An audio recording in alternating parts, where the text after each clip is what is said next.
Hello everyone, welcome to stay update presented by JK Rakhan. तो friends, इस video में हम डिस्कस करेंगे जो आपकी DFCCIL के अंडर आपके रिक्रूटमेंट एडवर्टाइजमेंट नंबर 04/2021 के अंडर डिक्लेयर हुई है, जिसके अंदर आपकी टोटल 1074 वैकेंसीज जो हैं वो मेंशन्ड है ऑफिशियल नोटिफिकेशन के अंडर, जिसके अंदर आपकी डिफरेंट पोस्टें हैं जो कि हमने पिछले वीडियो में अच्छे तरीके से डिस्कस की थी।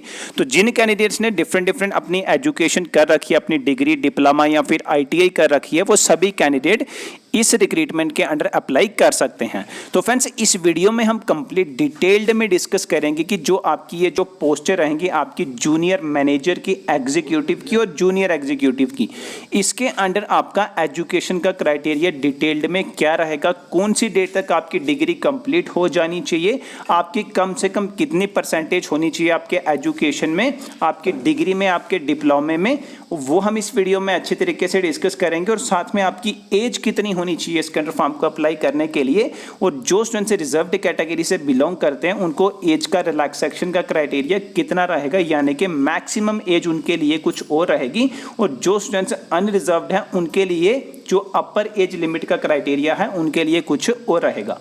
और उसके बाद हम डिस्कस करेंगे कि आपका सिलेक्शन क्राइटेरिया क्या रहेगा, यानी कि जब आप इसके अंडर फॉर्म को अप्लाई कर लेते हो उसके बाद आपके डिफरेंट स्टेजेस रहेंगे। सबसे पहले आपका CPT एग्जामिनेशन कंडक्ट होगा, ऑनलाइन एग्जाम कंडक्ट होगा।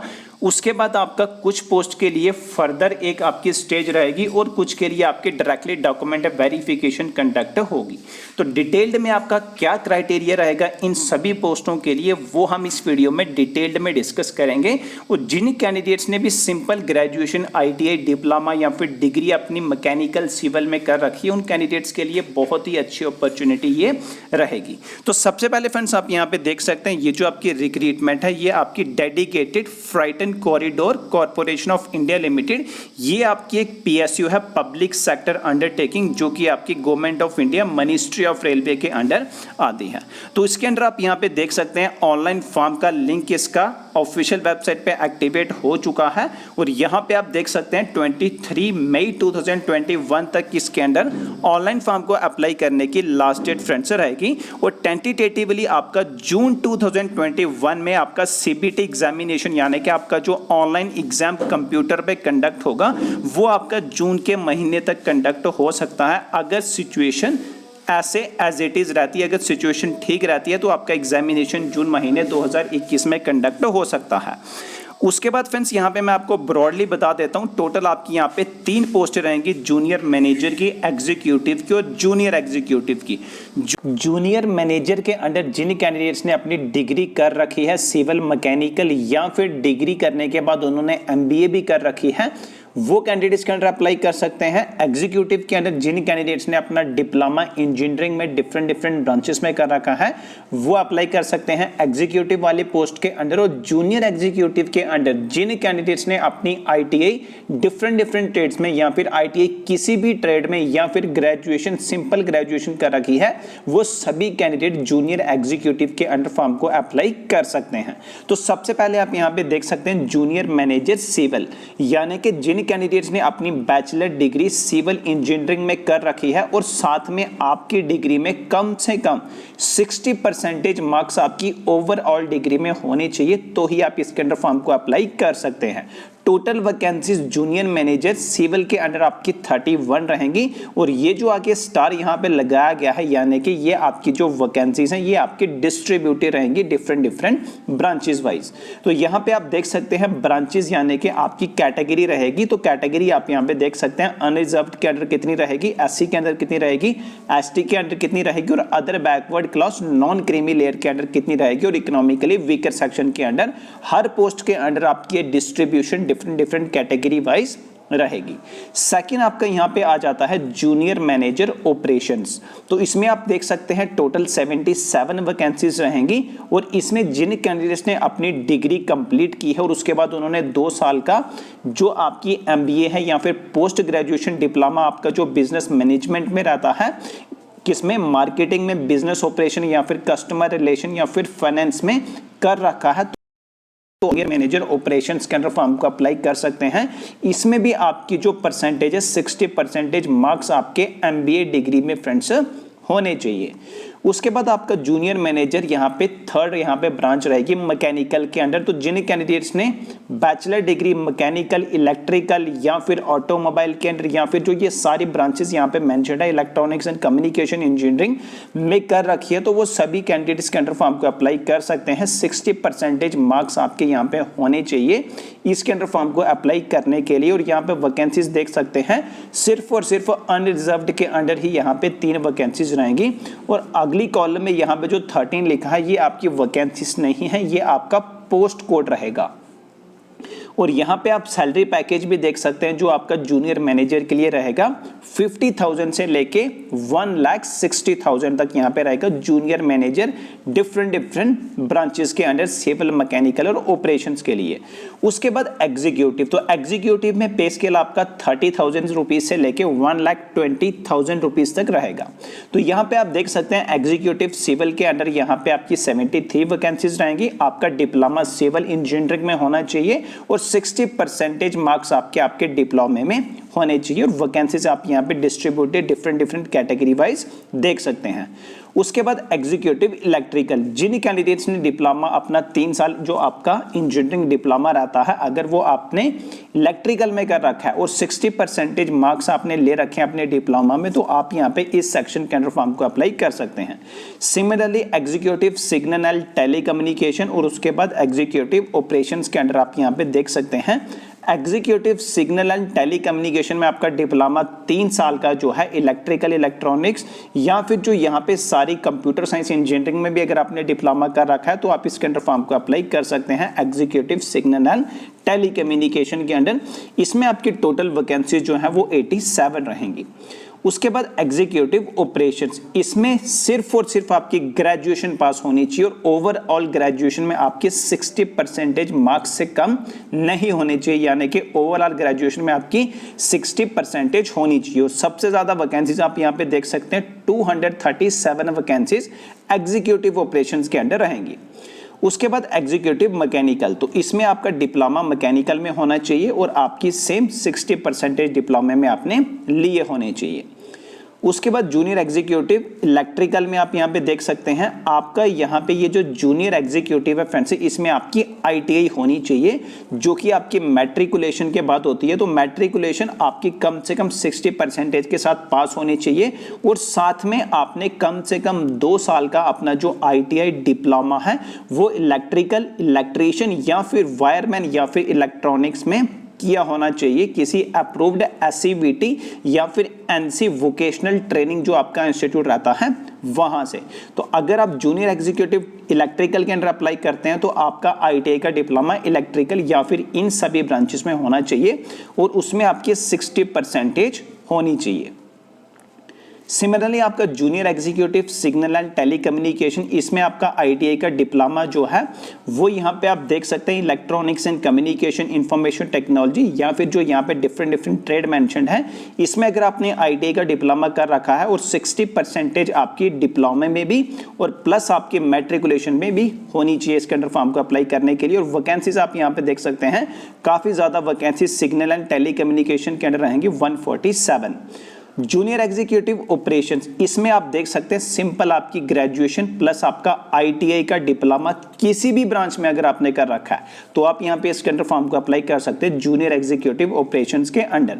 या फिर अगर आपने सिंपल ग्रेजुएशन किसी भी डिसिप्लिन में कर रखी है तो आप इसके अंडर फॉर्म को अप्लाई कर सकते हैं। उसके बाद जूनियर एग्जीक्यूटिव मैकेनिकल, इसमें आपका ITI का जो आपका डिप्लोमा है वो आपका इसमें fitter, electrician, motor mechanic, electronics and instrumentation में होना चाहिए और 60% आपकी ITI के डिप्लोमे में भी होनी चाहिए और मैट्रिकुलेशन सर्टिफिकेट में भी होनी चाहिए। तो फ्रेंड्स ये आपकी टोटल जो पोस्टें हैं आपकी जूनियर मैनेजर एग्जीक्यूटिव और जूनियर एग्जीक्यूटिव के अंडर, जिसके अंडर हमने डिस्कस कर लिया है कि आपका डिफरेंट एजुकेशन का क्राइटेरिया क्या रहेगा, कौन सी पोस्ट के लिए डिग्री रहेगी रिक्वायर्ड और कौन सी पोस्ट के लिए डिप्लोमा रहेगा ITI का डिप्लोमा और कौन सी पोस्ट के अंडर ग्रेजुएशन वाले फॉर्म को अप्लाई कर सकते हैं। और यहाँ पे फ्रेंड्स आप क्लियरली देख सकते हैं जो कैंडिडेट्स अभी रिजल्ट का वेट कर रहे हैं वो यहाँ पे स्टैंडर्ड फॉर्म को अप्लाई नहीं कर सकते हैं।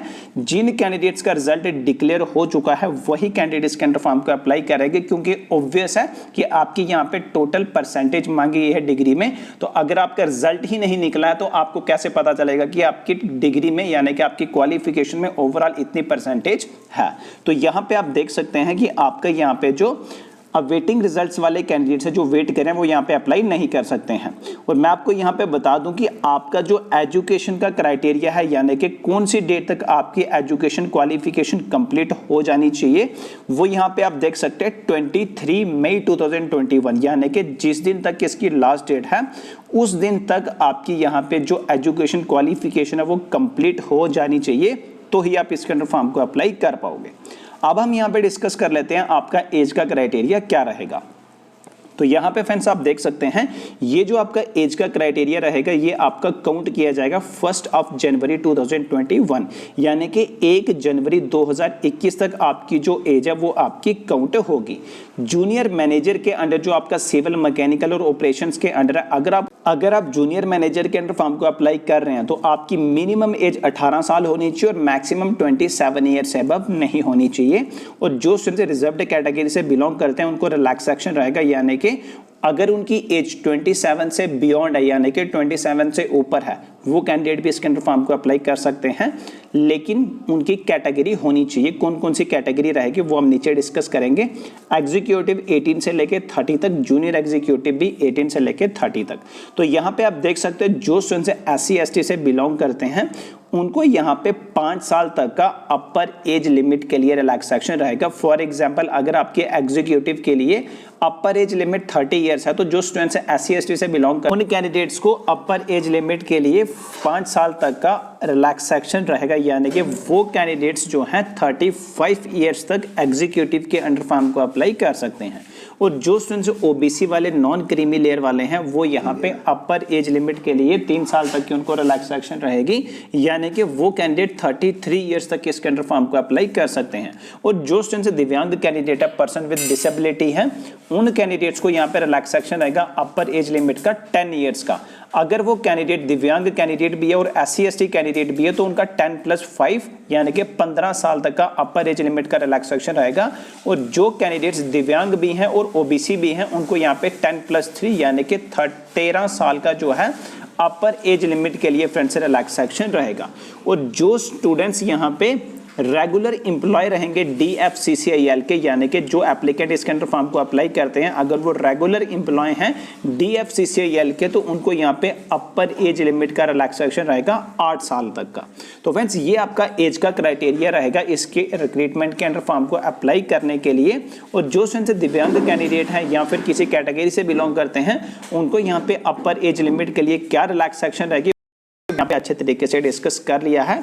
और साथ में फ्रेंड्स जो कैंडिडेट भी यहाँ पे एज रिलैक्सेशन लेगा उसको यहाँ पे अपना कैटेगरी का जो रिक्विजिट सर्टिफिकेट रहेगा वो उनको यहाँ पे अपना बताना यानी कि जो आपने अपना OBC का या फिर SC ST का रिलैक्सेशन वाला जो सर्टिफिकेट बना रखा है वो आपको यहाँ पे मेंशन करना पड़ेगा। अब फ्रेंड्स हम यहाँ पे डिस्कस कर लेते हैं कि आपका यहाँ पे सिलेक्शन क्राइटेरिया क्या रहेगा यानी कि कौन कौन सी स्टेजेस यहाँ पे आपकी रहेंगी जब आप इसके अंडर फॉर्म को अप्लाई कर लेते हो। उसके बाद आपका यहाँ पे सबसे पहले एग्जामिनेशन कंडक्ट होगा, उसके बाद आपका यहाँ पे डॉक्यूमेंट वेरिफिकेशन कंडक्ट होगी और उसके बाद आपका इंटरव्यू और उसके बाद आपका मेडिकल टेस्ट कंडक्ट होगा। तो कौन कौन सी पोस्ट के लिए क्या क्या क्राइटेरिया रहेगा वो हम यहाँ पे डिस्कस कर लेते हैं। तो जैसा कि आप यहाँ पे टेबल में देख सकते हैं बहुत ही कॉम्प्रिहेंसिव वे से आप यहाँ पे समझ सकते हैं कि डिफरेंट पोस्ट के लिए और उन डिफरेंट पोस्ट के अंदर जो ब्रांचेस हैं उसके अंडर आपका क्राइटेरिया क्या रहेगा। तो यहाँ पे मैं आपको एक बता देता हूँ, जैसे जूनियर मैनेजर सिविल के अंडर आपका सबसे पहले CBT कंडक्ट होगा, उसके बाद कंप्यूटर बेस्ड जो एप्टीट्यूड टेस्ट है वो जूनियर मैनेजर सिविल के लिए कंडक्ट नहीं होगा, डायरेक्टली CBT होने के बाद डॉक्यूमेंट वेरिफिकेशन होगी और डॉक्यूमेंट वेरिफिकेशन के बाद डायरेक्टली इंटरव्यू और इंटरव्यू के बाद आपका डायरेक्टली मेडिकल टेस्ट कंडक्ट होगा। ये सभी पोस्टों के लिए सेम रहेगा एक्सेप्ट यहाँ पे जो एग्जीक्यूटिव की पोस्टें रहेंगी और उसके बाद जूनियर एग्जीक्यूटिव की, इनके लिए कोई भी इंटरव्यू कंडक्ट नहीं होगा। यानी कि जो कैंडिडेट डिप्लोमा वाले कैंडिडेट्स हैं या फिर जो सिंपल ग्रेजुएशन के बेसिस पे अप्लाई करेंगे या फिर ITI के बेसिस पे अप्लाई करेंगे उनका कोई भी इंटरव्यू कंडक्ट नहीं होगा।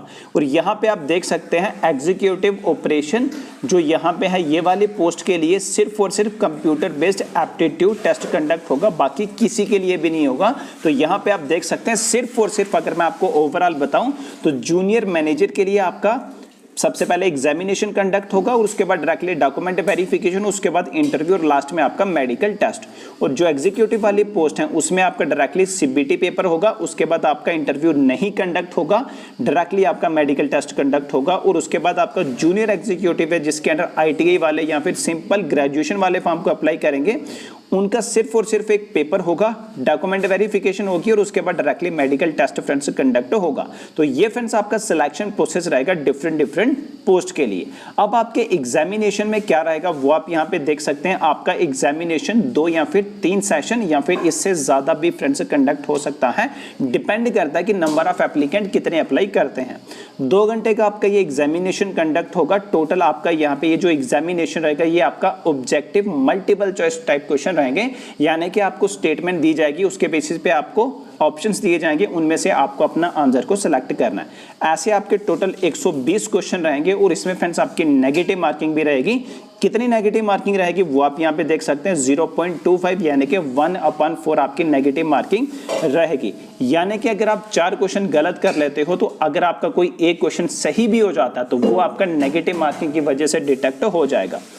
उसके बाद ये जो आपका क्वेश्चन पेपर रहेगा ये आपका इंग्लिश में भी रहेगा और हिंदी में भी रहेगा। तो जो स्टूडेंट्स हिंदी में वो यहाँ पे टेंशन ना लें कि पेपर सिर्फ इंग्लिश में ही कंडक्ट होगा, तो पेपर आपका बाइलिंगुअल रहेगा, हिंदी और इंग्लिश दोनों में आपका एग्जामिनेशन फ्रेंड्स रहेगा। और जो स्टूडेंट्स उसके बाद CBT एग्जामिनेशन में क्वालिफाई हो जाते हैं, जो भी मेरिट रहेगा मिनिमम आप यहाँ पे देख सकते हैं कि आपके CBT में इतने मार्क्स होने ही चाहिए।